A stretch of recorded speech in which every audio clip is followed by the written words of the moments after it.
રાહુલભાઈ અમીરભાઈ નાંદોડા, ગામ જૂના ઓગલા, તાલુકો ગીરગઢડા, જિલ્લો ગીર સોમનાથ. જૂના ઓગલાની જે ગૌશાળામાં જે 800 વીઘાનું જે દબાણ કરેલું તે બાબતે અમે લેખિતમાં કૃષિ મંત્રી સાહેબને, કલેક્ટર સાહેબને, તાલુકા સાહેબને, જૂના ઓગલા મંત્રી સાહેબને, નાયબ સાહેબ ઉના સાહેબને, ગીરગઢડા મામલતદાર સાહેબને લેખિતમાં અરજી જે લખેલી તે અરજીના 10 દિવસની જે મુદત આપેલી તપાસ માટે તે તપાસ કરી યોગ્ય કાર્યવાહી કરવા વિનંતી. જો આ બાબતે જો કોઈ કાર્ય કરવા જો નહીં આવે તો અમે જે ગાંધી સંધ્યાની જે ચીમકી આપેલી, આત્મવિલોપનની જે ચીમકી આપી તે સાચી સાબિત કરીને બતાવીશું.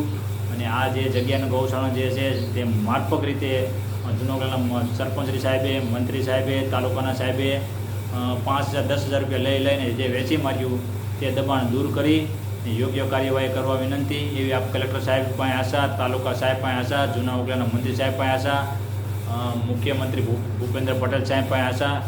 જય હિન્દ, જય ભારત, જય ગૌ માતા.